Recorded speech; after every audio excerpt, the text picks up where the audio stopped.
से बांधा एहसास दिल के रिश्ते का रिश्ता ये अपना रब की रुबाई का काय झालं?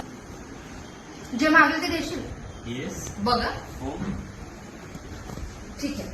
तू ना कुठल्या बाईकडे कधी वाईट नजरेनं बघणार नाहीस. प्रत्येक स्त्रीचा आदर करशील. अगं वेळीच काय आपल्या आई वडिलांनी असे संस्कार दिलेत का आपल्याला? तसं काय नाही. करणार नाही. अरे तसं नाहीये. आई वडील संस्कार भेट देत नाहीत रे, पण बाहेर गेले की ते पोरगण संगतीने बिघडते आणि मला भीती वाटतं. जे आपण असं बघतोय ना ते सोशल मीडियावर वगैरे ते बघून मला भीती वाटतात. तुम्हाला शब्द दिली कसं काय वागणार नाहीस? मी खरा शब्द देतो तुला, असं काही वागणार नाही. बघा सिरियसली. बस मला तुझ्याकडे दुसरं काय नको. ते गिफ्ट देऊ दे खड्ड्यात. तू फक्त असं वाग. हा माझं ना प्रत्येक भावाला हेच सांगणं आहे की प्रत्येक बहिणीनं जर आपल्या भावाकडे ही एकच गोष्ट मागितली ना तर अशा कितीतरी गोष्टी ज्या आता मुलीच्या बाबतीत घडतात ना त्यांचं प्रमाण कमी होईल. आणि हीच माझी अपेक्षा आहे की प्रत्येक भावानं जसं आपल्या बहिणीची इज्जत करतात ना तसं बाकीच्या बहिणीची पण इज्जत करावी.